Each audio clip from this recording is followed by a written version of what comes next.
بسم الله الرحمن الرحيم. هل أتاك حديث الغاشية؟ وجوه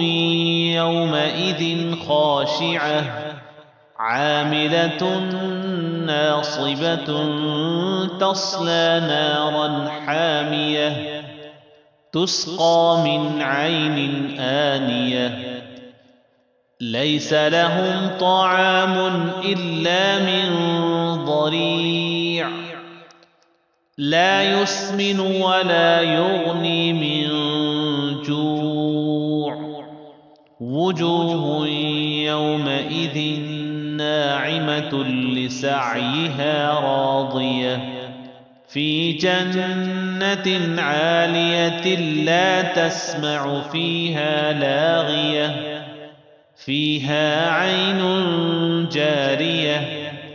فيها سرر مرفوعة وأكواب موضوعة ونمارق مصفوفة